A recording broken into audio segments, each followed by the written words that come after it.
Selamat pagi Oma Opa, Bapak Ibu, Saudara-saudari yang terkasih di dalam Kristus. Kembali lagi bersama saya Joshua dan Suster Elizabeth OSF dalam acara Oke Hari Ini, Orang Kudus Hari Ini.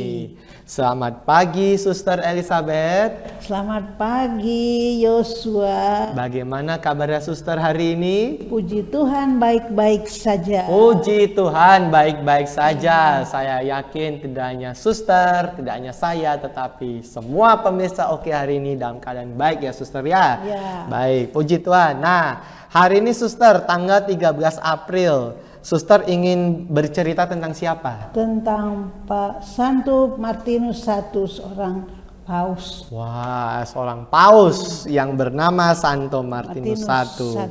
Baik, langsung saja Suster, bagaimana kehidupan awal dari Santo Martinus ini Suster? Santo Martinus I ini berasal dari Italia, dari wilayah Todi. Tidak banyak hal yang dibicarakan, tapi dia hidup pada abad ke-7 ya. Dia seorang imam Roma, tetapi dia punya reputasi sebagai seorang berpendidikan dan kudus. Dan dia juga menjadi seorang apokrisiarius, yaitu orang yang menjabat sebagai wakil atau utusan Paus Roma di istana Kekaisaran Konstantinopel. Baik. Ya. Ya. Lalu Santo Martinus ini pada tanggal 13 Mei 649 Paus kita meninggal, Paus Theodorus. Ya. Lalu pada bulan Juli tahun yang sama 849 itu Martinus diangkat menjadi paus. Pada zaman ini mulanya keadaan gereja aman. Ya, dan dia seorang paus yang penuh perhatian besar terhadap gereja. Dia sangat mencintai orang miskin. Ia memimpin gereja dengan sikap gembala ada 3 pokok, yaitu doa, membantu orang miskin, dan mengajar. 3 hal ini yang dia utamakan. Dan juga terlebih dia memperhatikan kaum miskin. Sangat besar, sehingga dia sendiri hidupnya sungguh-sungguh dalam kondisi kemiskinan. Mula itu baru 1-2 tahun kelihatannya baik. Tapi pada saat itu para pemimpin gereja mentimbulkan kembali hasil konsili Chalcedon tahun 451. Mereka ramai-ramai mengajukan kembali suatu yang sebetulnya sudah dihapus, yaitu menetapkan bahwa Yesus sesungguhnya yang betul Yesus itu memiliki 2 kodrat, yaitu dia itu sebagai manusia yang menyelamatkan, tapi dia juga ilahi. Tapi pada saat itu beberapa orang teolog Bizantium dengan dukungan kaisar itu mereka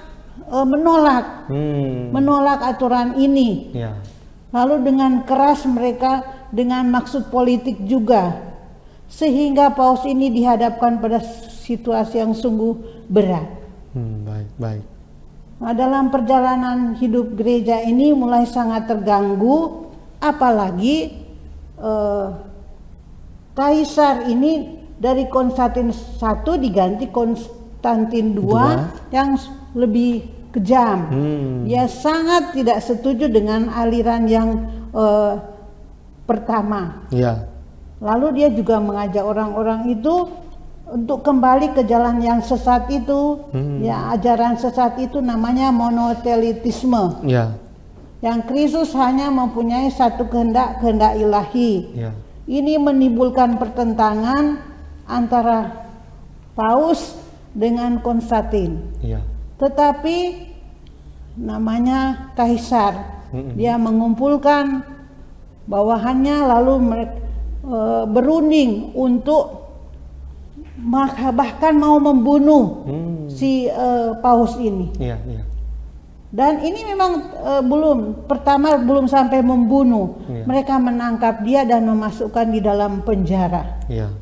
Dan di depan gereja katedral itu dia ditangkap, disergap, lalu dia itu dalam keadaan sakit. Harusnya kan kalau kita manusia itu lihat orang sakit tidak jadi dihukum. Ini tidak, dalam sakit pun dia diangkat pergi. Iya, iya, iya. Tetap dia dibawa ke penjara, dan pada tahun 653 ini dia dimasukkan dalam penjara di Konstantinopel selama 3 bulan. Yang sangat menyedihkan, di penjara itu dia hanya diberi makan sedikit. Yang ngeri lagi, tidak diberi kesempatan untuk membasuh diri. Jadi 3 bulan dia mungkin tidak ganti, tidak mandi atau apa, tidak boleh. Oh, baik. Itu mereka perlakukan kepada Paus. Ini sungguh sangat menyedihkan. Ya. Bahkan ada rapat lagi, lebih berat lagi, malah dia dihadapkan kepada kaisar, dan oleh senat itu mereka memutuskan untuk dia dihukum mati. Ya. Sungguh mengerikan ya, dengan tuduhan-tuduhan palsu. Untung ada seorang Patrick Paulus yang memohonkan pengampunan, akhirnya dia tidak dihukum mati, tapi dibuang ke perasingan. Dia dibawa ke semenanjung Rusia di Crimea, di daerah Rusia sana. Ya. Di sana dia itu mengalami shock, dan dia sendiri dia menulis dalam bukunya, dia sangat sedih karena di saat dia itu dalam penjara, dalam kesusahan itu, sanak saudaranya tidak ada yang menolong, termasuk anggota gereja. Baik. Itu alasannya hanya karena takut. Tapi tidak tahu ya kenapa, termasuk saudaranya sendiri tidak ada perhatian, bawain makan atau apa, tidak. Itulah yang dialami oleh Paus kita ini. Sungguh dia sangat menderita di penjara pun di perasingan ya. Mereka itu hanya tidak melakukan menolong Paus ini, mereka hanya takut. Jadi uskup ini sungguh-sungguh hidupnya menderita. Iya. Maka dia kan dibuang, akhirnya dia dia tidak dihukum mati, tapi dia mendapat hukuman pembuangan yang berlangsung 2 tahun lamanya di tempat mana, Crimea ya. Lalu dia itu pada bulan September itu meninggal dunia karena menderita kelaparan. Itulah akhir hidup seorang Paus. Jadi Paus ini akhirnya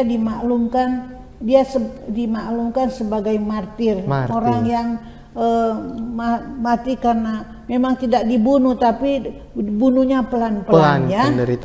Tapi sungguh-sungguh mengalami siksaan. Ya. Dialah uskup yang terakhir Paus yang meninggal sebagai martir. Saya baca ini juga sangat sedih hidupnya itu sungguh-sungguh penuh prihatin ya.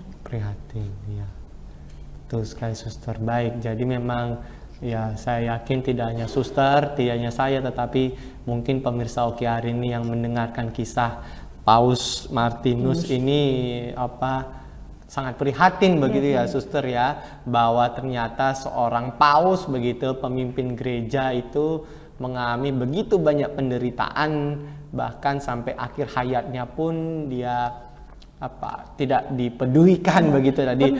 Sebelum di penjara dia itu dilepas baju kebesarannya sebagai paus, lalu diarak-arak keliling kota untuk dipermalukan.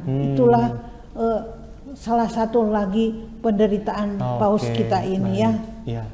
Jadi memang apa? Seperti tidak punya wibawa begitu ya, suster ya. Tidak punya apa-apapun ya, kemampuan. Jadi benar-benar pasrah begitu paus kita ini, begitu disiksa, begitu mengalami penghinaan, penderitaan, fitnah dan segala macamnya, tetapi dia tetap menerima. Bahkan meskipun banyak keluarganya, anggota gereja yang tidak membantu dia tetap pasrah begitu sampai akhir hayatnya. Bahkan tadi suster mengatakan dibunuh pelan-pelan dengan penderitaan yang panjang itu ya. Jadi makanya kenapa gereja menghormati Paus Martinus ini sebagai seorang martir. Meskipun tidak dibunuh secara langsung, tetapi ya dibunuh perlahan itu juga penderitaannya sama-sama kejam ya suster ya. Baik, memang kisah ini cukup prihatin, dan semoga dari kisah yang prihatin ini kita bisa mengambil inspirasi, mengambil teladan bahwa kita tetap harus setia dalam berbagai macam penderitaan yang ada sebagai seorang pengikut Tuhan begitu. Baik, terima kasih banyak Suster Elizabeth sudah membagikan kisah yang luar biasa tentang Santo Martinus I, seorang paus. Semoga kisah ini dapat menjadi inspirasi dan teladan bagi kita semua. Dan sebelum kita mengakhiri perjumpaan kita akan berdoa, dan saya mohon suster berkenan memimpin doa kita. Dalam nama Bapa dan Putra dan Roh Kudus. Amin. Allah Bapa yang penuh kasih, kami bersyukur atas kehadiran Santo Martinus I, paus kami yang hidupnya hanya beberapa tahun sebagai paus, dan walaupun menderita ia tetap setia kepadamu. Tolonglah kami supaya kami dapat meniru teladan Santo Martinus I ini. Kemuliaan kepada Bapa dan Putra dan Roh Kudus, seperti pada permulaan, sekarang, selalu, dan sepanjang segala abad. Amin. Santo Martinus I, doakanlah kami. Dalam nama Bapa dan Putra dan Roh Kudus. Amin. Terima kasih opa-opa, bapak, ibu, saudara-saudari yang terkasih atas kebersamaan kita pada hari ini. Dan sampai jumpa di acara Oke hari ini, Orang Kudus hari ini berikutnya.